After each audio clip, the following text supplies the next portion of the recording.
이번 시간에 배울 내용은 다음과 같습니다. 내용을 확인해 보세요.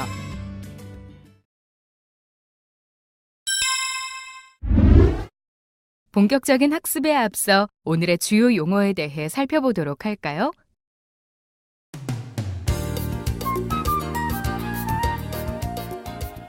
네, 오메가 방정식에 대한 두 번째 강의입니다.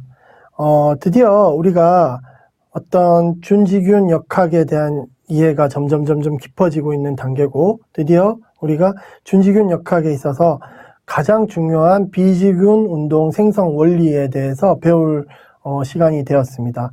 어떻게 보면 제 강의 전반을 통틀어서 이번 시간에 여러분들께 알려드리는 내용이 가장 중요한 내용이 아닐까 생각을 합니다.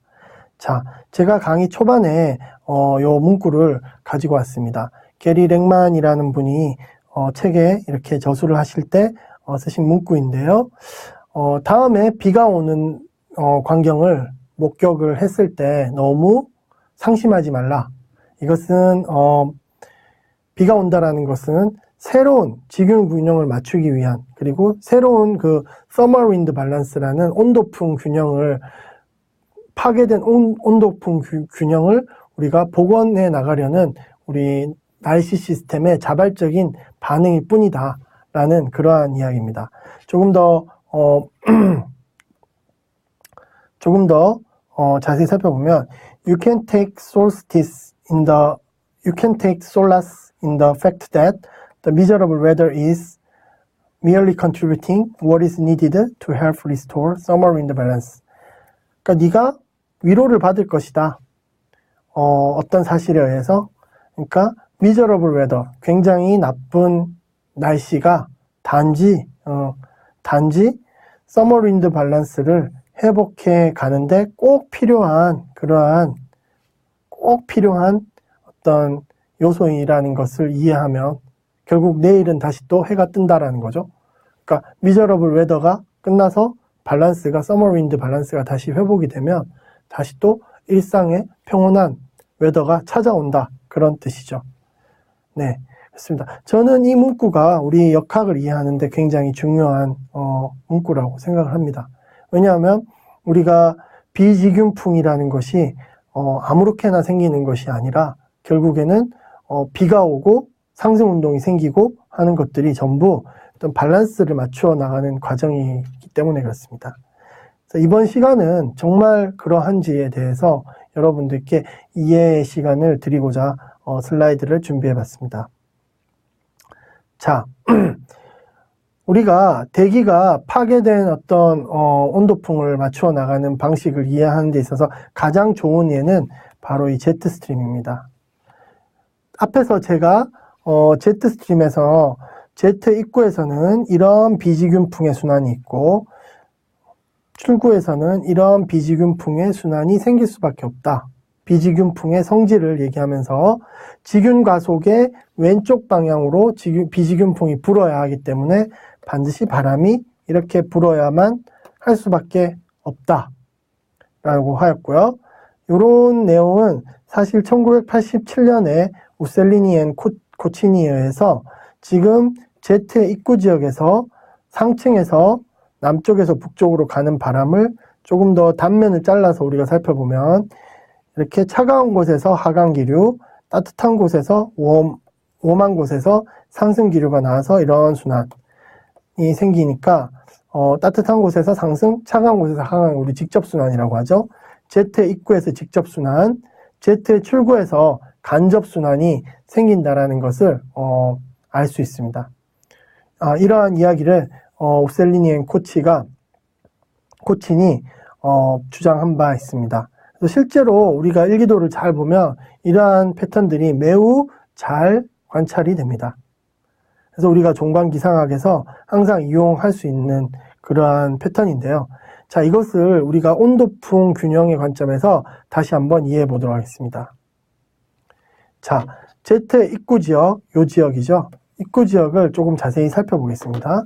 제트 입구 지역에서는 지금 지오 포텐셜 하이트가 이렇게 점점 조밀해지는 그런 과정을 겪게 되겠죠. 자, 그러면 편서풍은 어떻습니까? 제트 입구 지역에서 편서풍의 속도 변화가 굉장히 중요한데요. 약한 바람에서 강한 바람으로 A 지역을 중심으로 점점 가속이 되죠. 그죠? 약한 바람에서 강한 바람으로. 그죠? 그러면 이 그림에서 직윤풍은 어디로 불고 있죠? 어쨌든 서에서 동으로 이렇게 불고 있죠. 그러나 지금 어떤 이 분포상에서는 시간에 따라서 더 약한 바람이 A 지역으로 들어오고 있죠. 그죠? 그 말은 무슨 말이죠? 직윤풍에 의한 직윤 이류가 점점점 A 지역에서의 어떤 편서풍을 약화시키는 방향으로 작용하고 있다는 것이죠. 그죠? 편서풍을 약화시키는 방향으로 작용이 되면 어떨까요? 자, 우리 온도풍 균형이라는 것은 어떤 상층의 어떤 버티컬 윈드 시어에 의해서 온도풍 균형이 설명이 되죠. 자, 상층이 점점 바람이 약해진다. 그러면 어떤 일이 일어나야 될까요? 지금 북쪽에 차가운 공기가 있고 남쪽에 따뜻한 공기가 있는데 점점 3층의 바람이 약화되면 온도풍 균형 방정식에 의해서 차갑고 따뜻한 공기에 변화가 있어야 되겠죠. 반드시. 즉 온도 경도가 줄어들어야 됩니다. 왜냐? 편서풍이 점점 약해지기 때문이죠. 그죠? 윈드 시어가 약해지기 때문이죠. 그러면 도대체 무엇으로 이 윈드 시어를 맞춰줄 수 있을까라는 거죠. 무엇으로 낮춰줄 수 있을까요? 그러니까 그러한 어떤 새롭게 형성되는 온도 밸런스의 균형이 되는 어떤 바람이 불지 않으면 사실은 온도풍 균형이 파괴되는 것이죠. 그죠? 바로 비직윤풍이 그 역할을 하게 됩니다. 자, 이 그림을 보시죠. 자, 이런 경우에 비직윤풍은 어떻게 분다 그랬죠? 가속도, 액셀러레이션이 되니까 왼쪽 방향으로 이렇게 분다 그랬죠. 그죠? 비직윤풍이 이렇게 불어나가면 어떻습니까? 상층 수렴, 상층 발산이 되겠죠. A지역과 A지역. 그러면 이것을 단면으로 그려보면 지금 남쪽에서는 지금 바람이 이렇게 부니까요. 남쪽에서는 상승하니까 어떻습니까? 공기가 상승하면 단열, 냉각이 되죠. 이게 매우 중요한 포인트입니다. 여기서 핵심은 우리가 비직윤풍이 단열 팽창, 단열 압축을 통해서 온도를 컨트롤할 수 있는 능력이 있다는 거죠. 자, 비직윤풍이 이런 식으로 형성됨으로 인해서 더 상대적으로 따뜻했던 곳이 단열 상승 운동에 의해서 단열 팽창에 의한 냉각이 됩니다. 그러면 온도 경도가 여기서는 콜드해지고 여기서 하강에 의해서 단열 승온이 일어나니까 콜드가 더 웜해지죠. 그럼 온도 경도가 어떻습니까? 약해지죠. 자, 어떻습니까? 비직윤풍이 궁극적으로 단열 냉각과 단열 승온을 기존 온도 경도에 반하는 방향으로 발생이 됨으로 인해서 온도풍 균형,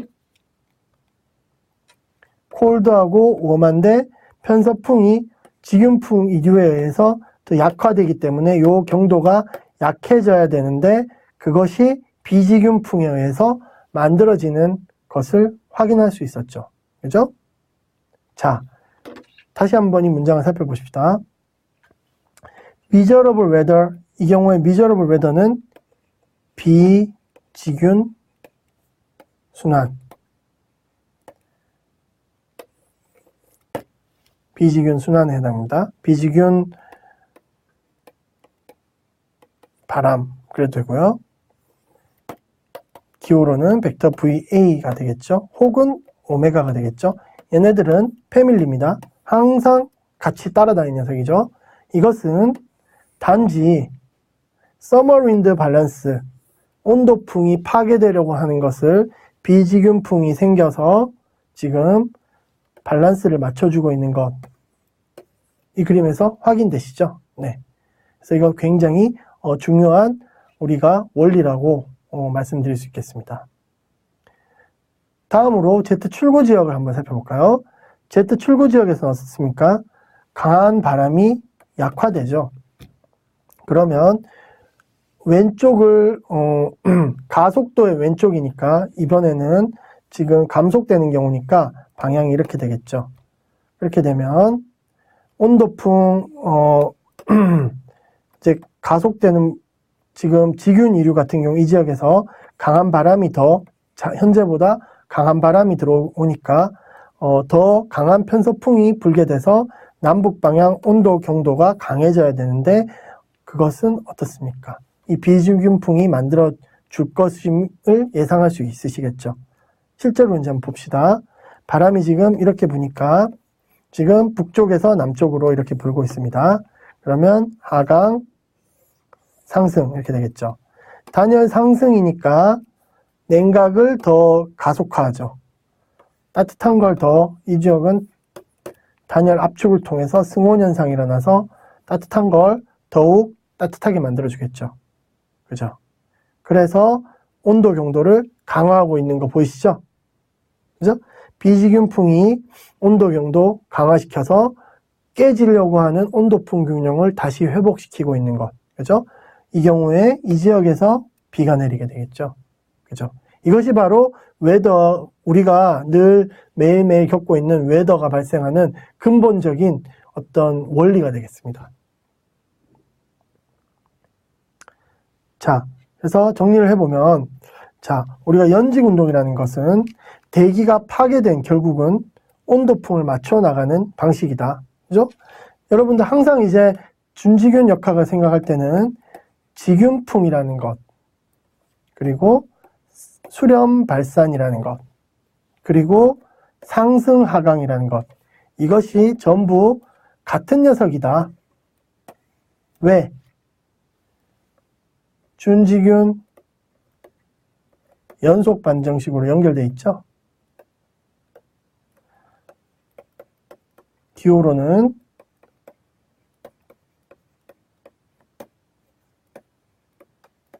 이것이 되겠죠. 전부 다 같은 거다. 그리고 이 녀석들은 대기가 지균 운동에 의해서 파괴된 온도풍을 맞추어 나가려고 하는 자발적인 자연스러운 방식이다라는 거죠. 그죠? 네, 이런 부분들을 제가 다 이미 설명드렸습니다. 자, 그러면 이제 우리 준지균 방정식에서 연직운동의 의미를 이해를 했는데요. 준지균 방정식에서 연직운동을 구하는 방식은 오메가 이퀘이션이 맡고 있죠. 오메가 이퀘이션을 이러한 어떤 온도풍 균형의 관점에서 해석을 한번 해보면, 자, 준지균 방정식은 어떤 우변이 강제력이고 좌변이 반응, 실제 연직 상승 속도를 의미하게 되겠죠. 그죠? 그래서 이 지균항 같은 경우에 기본적으로 많은 경우에 온도풍 균형을 파괴하는 방향으로 작동을 하게 됩니다. 그렇다면 이러한 파괴하는 균형을 좌변에 오메가 연직 속도가 맞춰 나가려고 하는 것이고요. 그래서 궁극적으로 준지균 오메가 방정식을 바라보는 방식은 우변의 지균 강제력, 서머윈드 밸런스를 파괴하고자 파괴하는 방향으로 작동하는 경우가 대부분이고요. 그럴 때 좌변은 어떤 비지균 반응, 즉 리스판스죠. 이 경우는 폴싱이고요. 그죠? 폴싱이고 리스판스죠. 폴싱은 반드시 지균풍으로만 구성되어 있습니다. 결국 이 전체가 펑션 오브 파인 것이죠. 지위고도상으로 표현되는 지위고도로 일기도상에서 표현되는 지균 강제력에 따른 어떤 비지균 반응, 세컨더리 서큘레이션 같은 거죠. Z 입구에서의 간접순환, Z 입구에서의 직접순환이었죠. 출구에서의 간접순환, 입구에서의 직접순환라는 그러한 어떤 원리들이 바로 비지균 반응에 의해서 만들어지는 것들이다라는 것을 배웠습니다. 이렇게 우리가 다각도로 준지균 방정식의 깊은 원리에 대해서 살펴보았습니다. 네, 그래서 이번 장에서는 마지막으로 준지균 오메가 방정식을 Z의 입구 출구에 적용을 했을 때 어떤 식으로 해석이 되는지에 대해서 살펴보고 강의를 마치도록 하겠습니다. 자, 준지균 오메가 방정식을 Z의 A 지점은 Z의 입구 지역이죠. Z의 입구 지역에서 살펴보면 지금 온도는 콜드, 웜이 있고 항상 Z가 이렇게 불기 때문에 온도 이류는 제로죠. 평행하게 불기 때문에요. 온도 이류가 제로니까 두 번째 항은 무시할 수 있고요. 첫 번째 항만 해석을 하면 됩니다. 그죠? 그러니까 절대와도 이류가 어떤 식으로 분포되는지만 살펴보면 오메가 이퀘이션을 알 수 있습니다.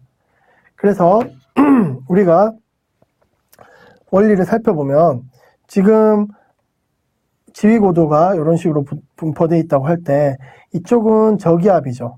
그러면 지금 이 텀을 해석하는데 제가 항상 강조하는 게 가장 중요한 게 뭐였죠? PVA 지역이냐 MVA 지역이냐 라는 거죠.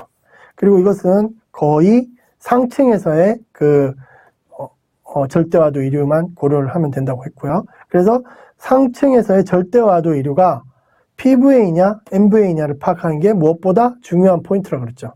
그래서 이 지역을 살펴보면 트러프가 지금 이런 식으로 존재하고 있고요. 그래서 지금 PVA 지역은 여기가 하이고 여기가 로라고 할 수 있기 때문에 지금 고기압이 시간에 따라서 이렇게 들어온다고 할 수 있겠죠. 그렇죠? 그래서 고기압성 와도 이류가 존재하고 있기 때문에 여기가 MVA 혹은 AVA 지역이고요. 이 지역이 저기압의 풍하층이기 때문에 PVA 지역 혹은 CVA 지역이라고 할 수 있겠습니다. 자, 그러면 이 지역은 PVA 지역이니까 상승, MVA 지역이니까 하강, 오메가로 따지면 이 지역은 마이너스, 이 지역은 플러스가 되겠죠. 그죠? 그러면 어떻습니까?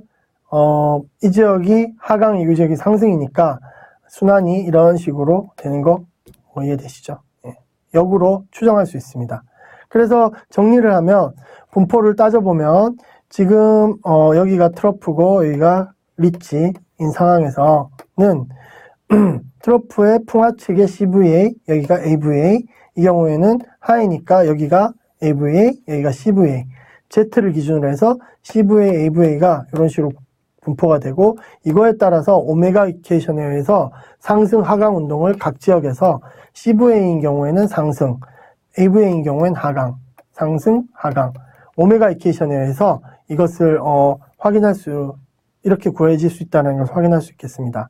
자, 그러면 이러한 원리에 따라서 나오는 부분들이 정말로 일기도상에서 만족이 되는지 하나 예를 살펴보도록 하겠습니다. 자, 다음 그림에서 지금 굉장히 강력한 Z가 북태평양 상공에서 이렇게 분포가 되어 있는데요.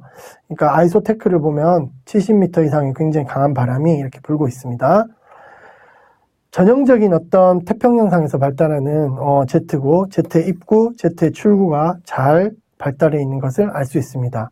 그래서 AB상 단면, CD상 단면을 Z 기류에 따라서 이렇게 끊어서 살펴보면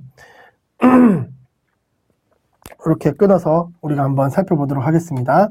이렇게 끊어서 살펴보면 지금 앞에서 배웠듯이 우리가 CVA 지역, AVA 지역, CVA 지역, AVA 지역인 그 구조가 잘 나타나고 있는데요. 그러니까 CVA 지역에서는 지금 빨간색 점선 콘터는 오메가가 음수를 의미하니까 지금 상승 운동을 나타내고요. 여기서는 하강 운동, 파란색. 여기서 상승, 여기서 하강. 우리가 아까 배웠던 이론적인 구조하고 실제로 오메가를 포캐스트 자료로부터 구해보면 잘 일치하는 그런 어떤 패턴들이 조금 복잡하지만 나타나는 것을 알 수 있습니다. 그래서 비지균풍을 Z 출구에서, 즉 이 지역에서 지금 그대로 한번 구해보면요.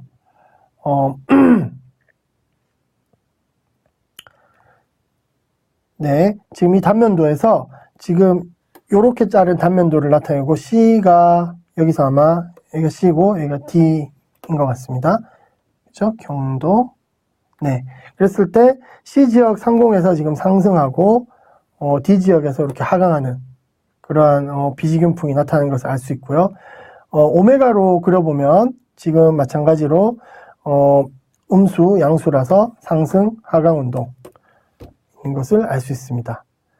그리고 Z 입구에서는 반대로 상승, 하강 운동 있는 것을 알 수 있습니다. 이렇게 여러분들이 준지균 오메가 방정식에서 계산된 부분들을 실제 일기도상에서 이런 식으로 적용해 봤을 때 연직 보조일기도, 연직 속도 보조일기도 같은 것들하고 매치를 해보면 정말로 이론적으로 구한 그런 CVA, MVA 지역, PVA 지역, PVA, MVA 지역에서의 연직 상승 운동에 분포하고 가장 잘 매치된다는 것을 확인할 수 있습니다. 특히 Z의 구조 같은 경우에는 이러한 패턴이 매우 뚜렷하기 때문에 오메가 이퀘이션을 사용하는 것이 연직 상승 운동을 추정하는데 가장 좋은 방식이라고 할 수 있겠습니다.